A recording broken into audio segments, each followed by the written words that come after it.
Pakistan telecommunication authority ने कहा है कि मुल्क भर में इंटरनेट की रफ्तार बढ़ाने के लिए 2 अफ्रीका केबल की फिजिकल कनेक्टिविटी की जा रही है, जो 2025 से फाल हो जाएगी।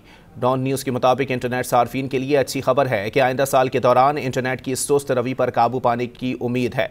PTA हुक्काम ने 2 अफ्रीका केबल की फिजिकल कनेक्टिविटी की तस्दीक करते हुए बताया कि 2 अफ्रीका केबल की फिजिकल कनेक्टिविटी के बाद 2 अफ्रीका केबल पर ट्रैफिक लोड 2025 से फाल हो जाएगा और 45,000 किलोमीटर तवील इंटरनेट पाकिस्तान से मुंसलिक हो जाएगा।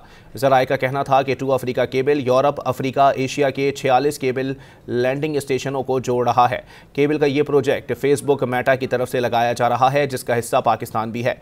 गुज़िश्ता चंद माह से पाकिस्तान में इंटरनेट सार्फिन को सुस्त रफ्तार इंटरनेट, व्हाट्सएप पर तस्वीर, वीडियोज़ डाउनलोड करने में दुश्वारी और वक्फे से राबते के मसाइल का सामना है। मुल्क में इंटरनेट की बंदिश के साथ VPN तक महदूद रसाई की इत्तलात भी हैं, जिनका इस्तेमाल सार्फिन दीगर महदूद वेबसाइट्स के अलावा X तक रसाई के लिए भी करते हैं।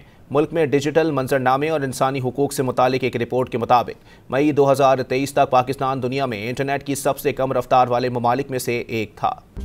मज़ीद न्यूज़ अपडेट्स और डिजिटल स्टोरीज के लिए सब्सक्राइब करें डॉन न्यूज़ पाकिस्तान।